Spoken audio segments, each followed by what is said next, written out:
우리 인간은 우주 전체를 겨우 4%밖에 이해하지 못했습니다. 나머지 23%는 암흑물질, 73%는 암흑에너지로 채워져 있죠. 그 중에서 암흑물질은 별과 행성, 은하 등등 우리 인간이 볼 수 있는 물질들보다 5배나 더 많이 존재하는 것으로 예측되고 있습니다. 이 암흑물질을 이해하기 쉽게 예를 들어보죠. 어느 날 제가 길을 걷고 있었는데 갑자기 뭔가가 저를 잡아 당기는 느낌이 났어요. 뭐야 씨봉 하고 뒤를 돌아봤더니 아무도 없었고 아무것도 없었어요. 에이 뭐야 기분 탓이겠지? 하고 다시 앞으로 나가려고 하는데 여전히 저를 뒤에서 뭔가가 잡아 당기는 느낌이 났어요. 저는 그 힘 때문에 꼼짝없이 그곳에서 나올 수가 없었죠. 이 이상한 현상을 보고 과학자들은 저를 꽉 붙잡고 있는 무언가의 정체를 촬영하려고 온갖 장비를 동원했어요. 하지만 그 어떤 최첨단 관측 장비로는 아무것도 발견하지 못했고 아무것도 촬영하지 못했죠. 그런데 어떤 부엉이가 이렇게 말했습니다. 아무리 귀신이라고는 해도 리뷰영이를 끌어당기는 힘이 존재한다면 질량이 있지 않을까요?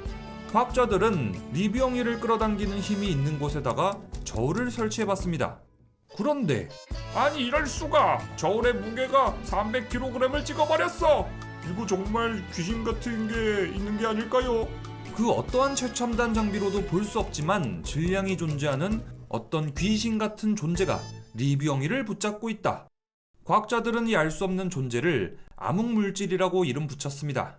그리고 거의 100년이 넘는 시간 동안 과학자들은 이 암흑물질의 정체를 알아내기 위해서 연구하고 있죠. 1933년 스위스의 천문학자 프리츠 츠비키는 지구에서 3억 2천만 광년 떨어진 머리털자리 은하단을 관측했습니다. 이 머리털자리 은하단은 은하가 1000개 이상 모여 있고요. 그 지름만 해도 무려 2천만 광년이에요. 이 머리털자리 은하단 전체의 질량을 계산해보면 재밌겠구만. 츠비키는 이 은하단의 질량을 보다 더 정확하게 계산하기 위해서 두 가지 방법을 사용했습니다. 첫 번째는 역학 질량을 구하는 겁니다. 자, 여기 은하 하나가 있다고 합시다. 이 은하는 은하단 전체 질량이 만들어내는 힘, 즉 중력에 의해 잡아당겨집니다. 자, 만약에 은하단의 중력이 충분히 강하지 않다면 은하는 밖으로 튕겨져 나가겠죠. 만약에 태양의 질량이 지금보다 100배, 1000배, 10,000배가량 줄어들게 된다면 우리 태양계 행성들이 더 이상 태양의 중심을 공전하지 못하고 튕겨져 나가는 것과 같습니다. 자, 이 현상을 역이용해서 각각의 은하가 얼마나 빠르게 움직이는지를 알아낸다면 은하단 전체의 질량을 간접적으로 추정할 수 있는 거예요. 츠비키가 은하단의 질량을 구하는 두 번째 방법은 은하의 밝기를 이용하는 거예요. 즉, 광도 질량입니다. 우리 태양과 같이 스스로 핵융합을 하는 천체를 항성 또는 별이라고 하는데요. 우주에 떠있는 수많은 항성들 중에서 어떤 항성은 눈부시게 밝고 또 어떤 항성은 비교적 어둡습니다. 똑같은 항성인데 밝기가 다른 이유는 항성의 질량 때문인데요. 질량이 큰 항성일수록 에너지를 많이 발생시키고 그만큼 더 밝게 되죠.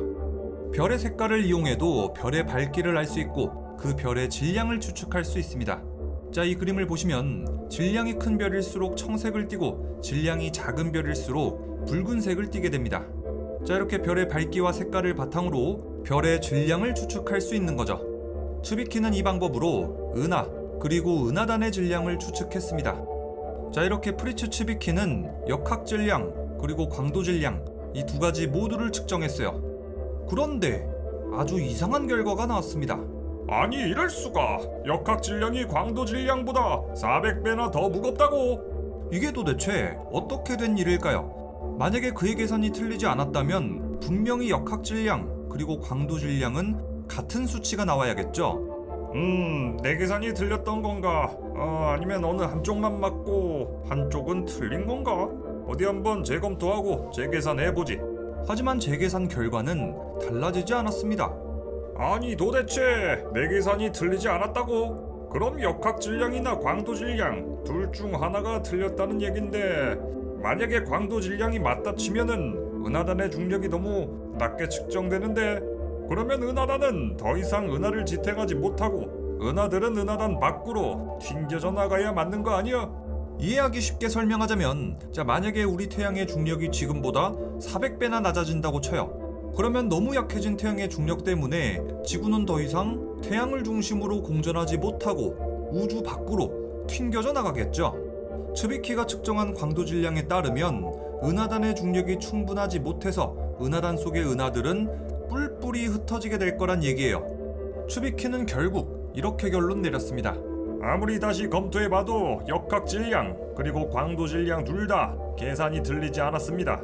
이것은 분명히 현재 인간의 관측 기술로는 절대로 볼 수 없는 어떤 물질이 아주 거대한 중력을 만들어내기 때문일 것이요. 나는 이 보이지 않는 물질을 암흑물질이라고 부르겠소. 이 암흑물질이 바로 머리털자리 은하단의 모습을 유지시킬 것이요. 하지만 츠비키의 이런 아이디어는 거의 40~50년 동안 학계에 받아들여지지 않았습니다.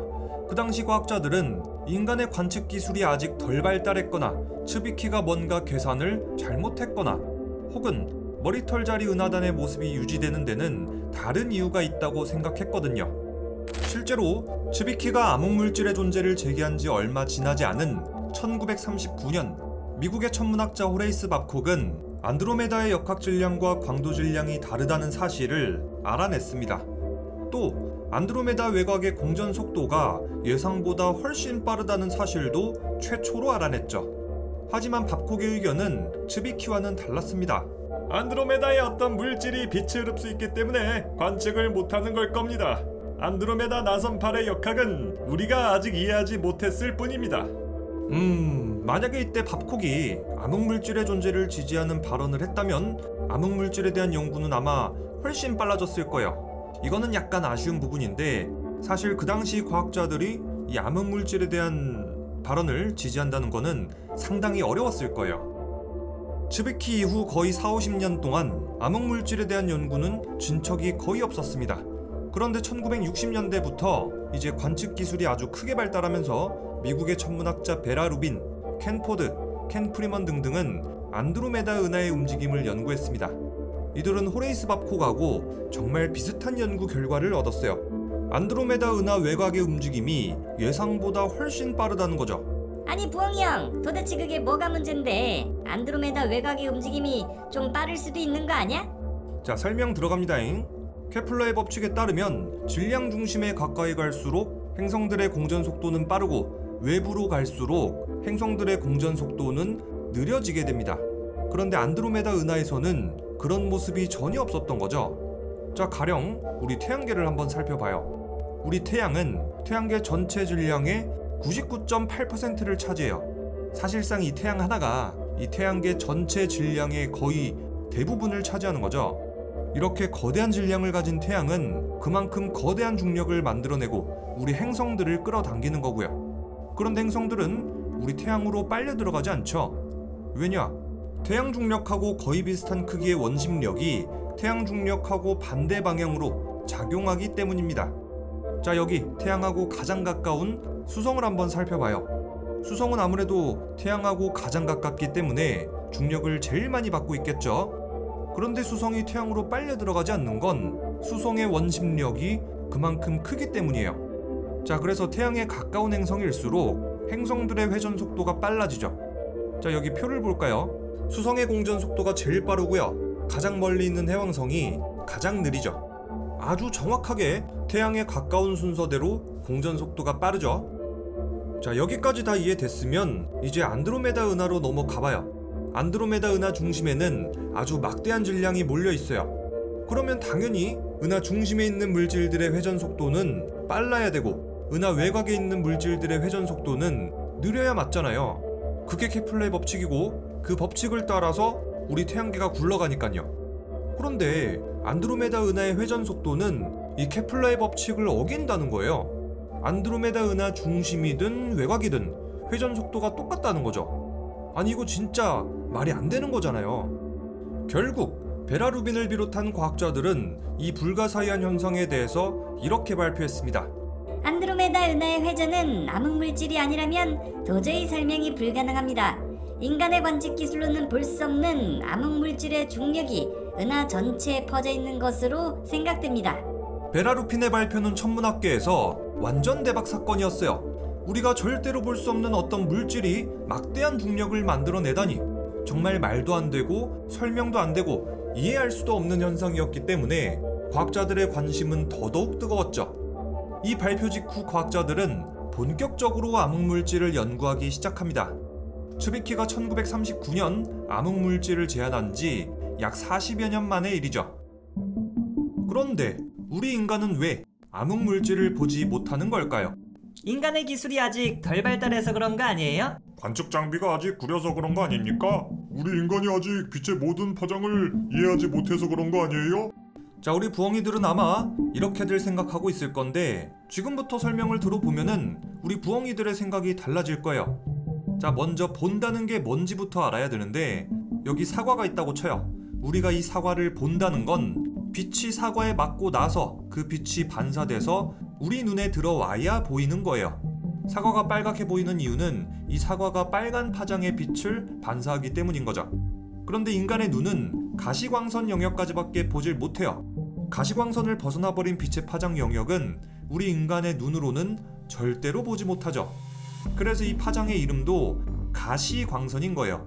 뾰족뾰족한 가시가 아니라 사람의 눈으로 볼 수 있는 전자기파 영역이라는 뜻이죠. 이 가시광선을 프리즘으로 분해하면 빨주노초 파남보의 무지개 빛깔이 나오는 거고요.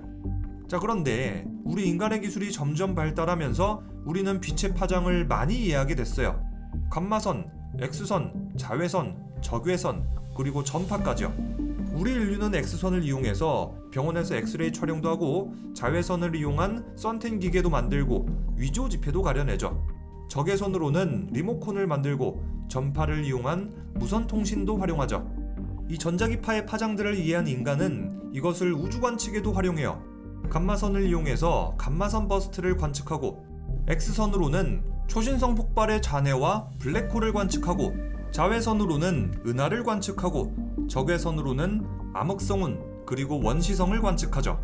마지막으로 전파로는 퀘이사 등을 관측합니다. 우리 인류는 아주 다양한 전자기파를 이용해서 우주의 비밀을 풀어내고 있는 거예요. 만약에 우리 인간이 오직 가시광선으로만 우주를 관측했다면 우주에 대한 이해를 절대 넓히지 못했을 겁니다. 자, 그런데 암흑물질은 정말 요상하게도 그 어떤 빛의 파장을 이용해도 보이지가 않는 거야. 나사의 관측 위성 WMAP의 관측 결과에 따르면 인간이 관측할 수 있는 눈에 보이는 물질들을 모두 합쳐도 우주 전체를 구성하는 질량의 단 4%밖에 모른다고 해요. 나머지 96%는 암흑물질 그리고 암흑에너지가 차지하고 있고 상당한 중력을 만들어내고 있습니다. 정말 미치고 환장을 노르시죠? 우리 인간은 우주에 대해서 이제 많은 비밀을 풀어냈다고 생각하지만 전혀 아닌 거예요. 베라 루빈 연구팀의 암흑물질에 관한 연구 발표 이후 암흑물질의 정체를 밝혀내겠다는 과학자들은 엄청나게 많아졌습니다. 자, 지금부터는 암흑물질의 후보로 거론됐던 것들입니다. 이 세상 모든 물질은 원자로 이루어져 있다. 리처드 파인만. 첫 번째 암흑물질의 후보는 바로 원자입니다. 태양과 지구, 우리의 신체, 동물과 식물들, 땅과 바다 등등 이 세상의 모든 물질들은 원자로 이루어져 있죠.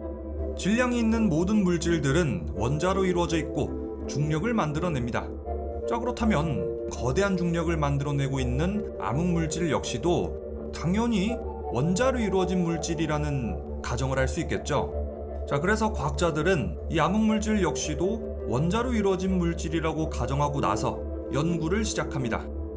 1990년대 미국 캘리포니아 대학의 데이빗 타이틀러 관측팀은 초기 우주 시기 때 양성자나 중성자 같은 원자의 재료가 되는 물질들이 얼마나 있는지에 대해서 연구했습니다. 만약에 이 물질들의 양이 암흑물질의 양하고 비슷하다면 이것들이 암흑물질일 가능성이 높다는 이유죠. 이제 막 탄생한 우주를 봐봅시다. 극초반의 우주는 워낙에 뜨거워서 원자의 재료가 되는 양성자, 그리고 중성자, 또 전자까지 따로따로 플라즈마 형태로 분리되어 있었습니다. 이때 양성자하고 중성자가 충돌, 합체해서 중수소 원자핵이 탄생하고요. 또 이 중수소 원자핵하고 삼중수소 원자핵이 충돌, 헬륨 원자핵이 탄생합니다. 38만 년이 지나서 우주의 온도가 내려가고 나서야 원자핵의 전자가 달라붙어서 최종적으로 원자가 만들어지죠. 자, 이때 초기 우주의 양성자하고 중성자가 얼마나 많았는지가 가장 중요해요. 초기 우주의 양성자, 그리고 중성자의 양이 많았다면 헬륨 원자가 많이 탄생하고 중수소 원자는 적게 탄생합니다. 반대로 초기 우주의 양성자하고 중성자의 양이 적었다면 헬륨 원자는 적게 탄생하고 중수소 원자는 많이 탄생하게 되죠. 이건 마치 우리가 게임할 때 한번 생각해보면은 강화 재료를 많이 모아서 장비를 업그레이드하는 거랑 비슷해요. 모험가님, 이 검을 강화하려면 파괴석 결정 100개를 모아오시오. 이 파괴석 결정 하나를 만들려면 파괴석 조각 100개를 모아서 파괴석을 만들고 또 이 파괴석 100개를 모아서 파괴석 결정을 만들어야 됩니다. 그러니까 파괴석 결정 100개를 만들려면 100 곱하기 100 곱하기 100 해서 파괴석 조각 100만 개를 모아야 되죠.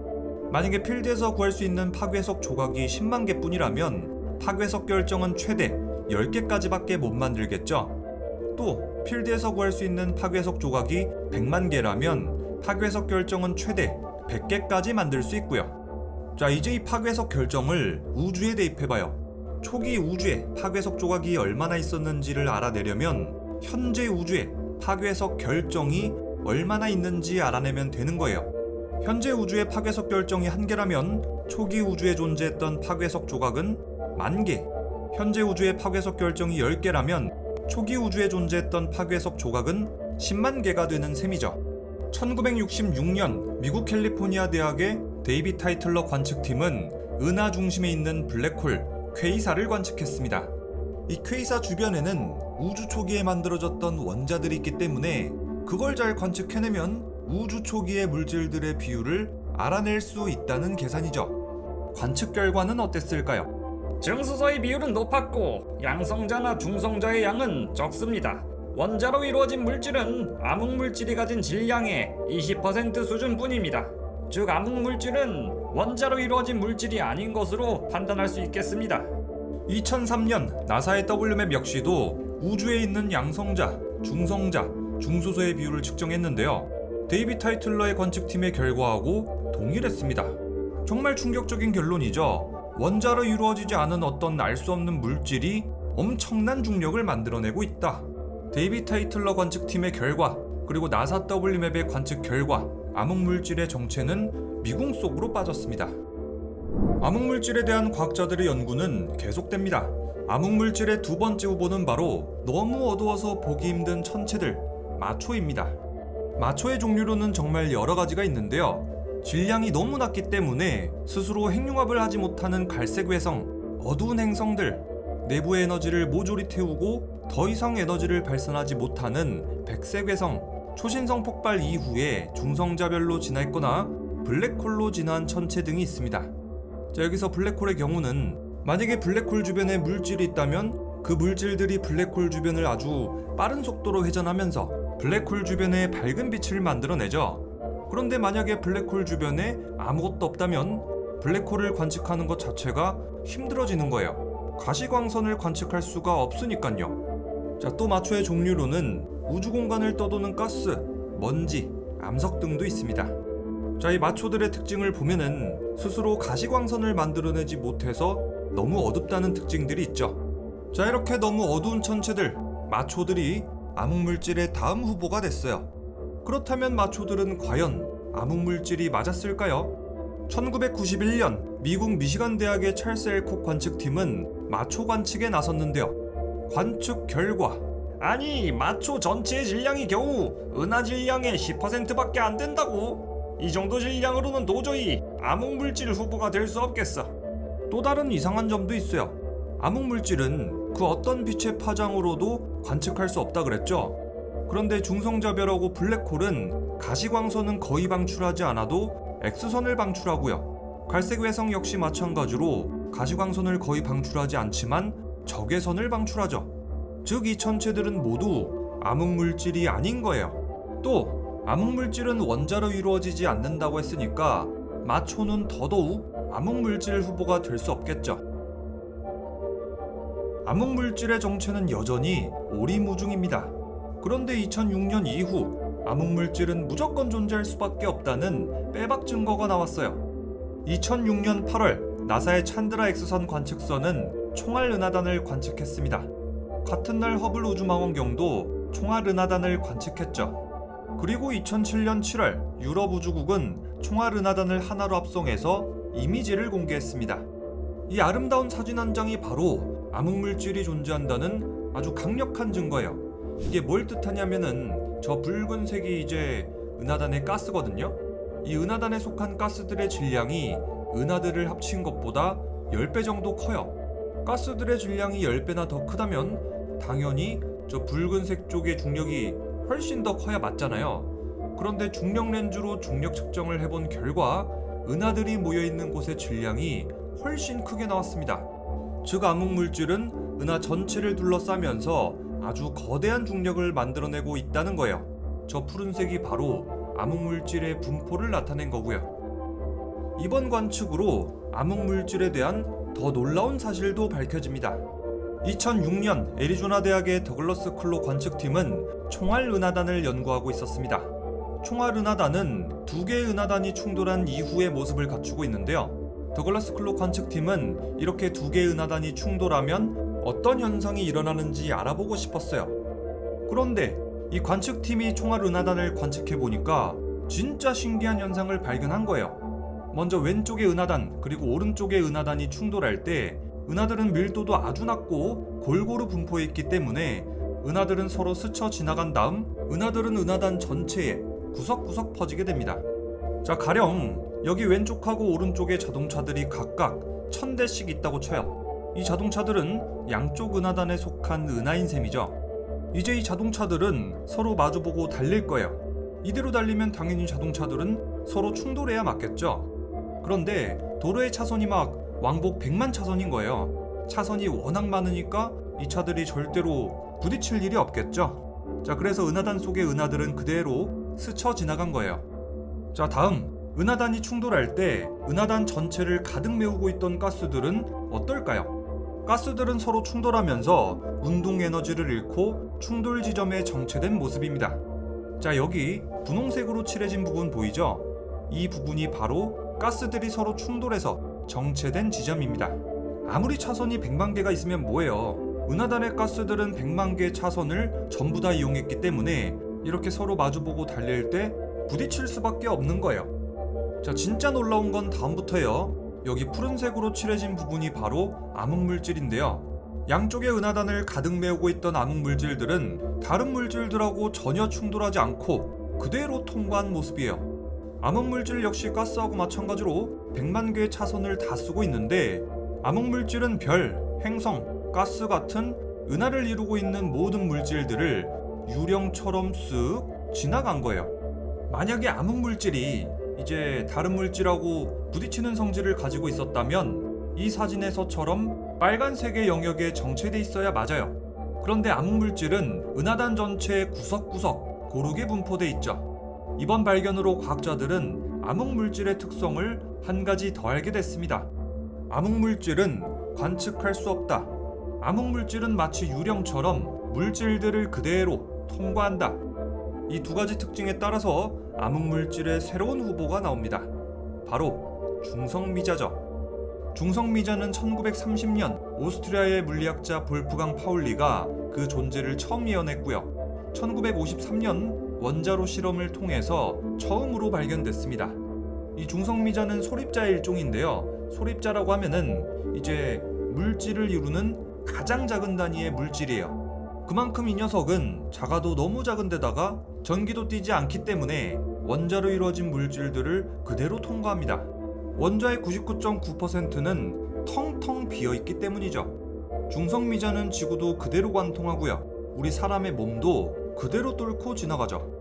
정말 재밌는 사실은 이 중성미자가 우리 사람의 몸을 단 1초에 100조 개가 지나간다는 건데요. 그래도 우리는 뭐 전혀 아프지도 않고 느낌도 하나도 없죠. 사실 그럴 수밖에 없는 이유가 원자의 99.9%는 비어있고 이 비어있는 공간을 중성미자가 그대로 지나가기 때문이에요. 우주에 존재하는 거의 대부분의 중성미자는 빅뱅 때 탄생한 것으로 알려져 있습니다. 또 중성미자는 우리 태양에서도 방출되죠. 이 중성미자의 속도는 거의 빛의 속도에 가깝습니다. 자, 이 중성미자의 특징을 알아보니까 어때요? 왜 이 녀석이 암흑물질의 후보가 됐는지 이해가 되시죠? 이 중성미자는 물질들을 그대로 통과하는 특징 때문에 암흑물질의 후보가 된 거예요. 이제 과학자들은 중성미자가 암흑물질이 맞는지에 대해서 연구를 시작합니다. 가장 먼저 성과를 낸 건 1998년 일본 도쿄 대학의 도스카요지 박사팀입니다. 와네와네와 도쿄 다이가쿠 도스카요지 박사팀 중성 미자노 지르량 축구정 성공です. 하지만 후 슈퍼 카미오 칸데로 축구정한 중성 미자노 지르량 암흑 물질은 15분의 1 수준です. 손나 바가노 택도 없는 수준です. 슈퍼카미오칸대로 측정한 중성미자의 질량은 암흑물질의 6.6%. 중성미자가 암흑물질이라고 하기에는 그 질량이 너무나도 낮죠. 이렇게 중성미자는 암흑물질의 후보에서 완전히 제외됐습니다. 여기서 잠깐! 암흑물질은 절대 볼 수 없다면서 도대체 어떻게 과학자들은 암흑물질을 측정하는 걸까? 그것은 바로 중력 렌즈 효과를 이용하는 겁니다.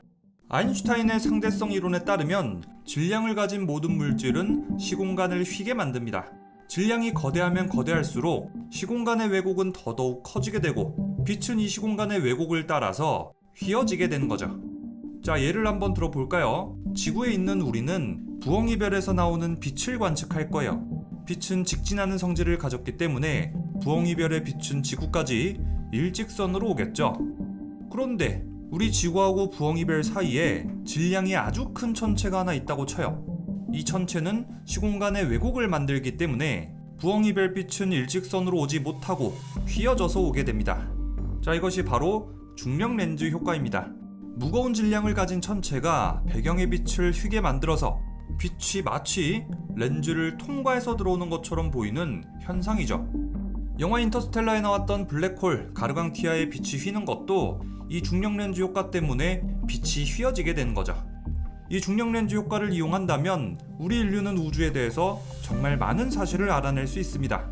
빛이 휘어진 정도를 계산한다면 그곳에 질량을 가진 물질이 얼마나 있는지 알아낼 수 있죠.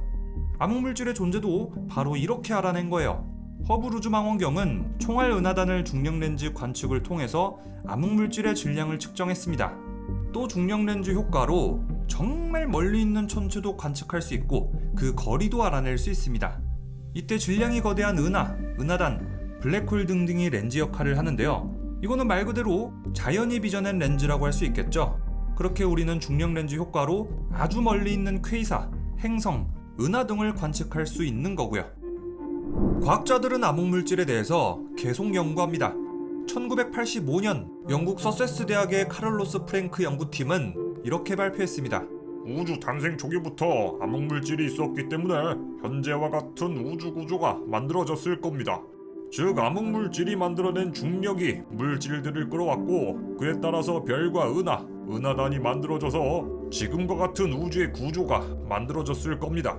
카를로스 프랭크 연구팀의 설명에 따르면 우주 초기 때 차가운 암흑물질이 우연히 많이 모여있는 곳이 있습니다.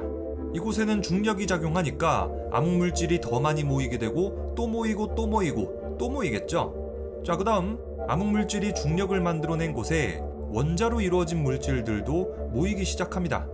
자, 이렇게 별이나 은하가 만들어지고 은하가 모여서 은하단이 생기고 마침내 대규모의 우주 구조를 만들어낸다는 거죠.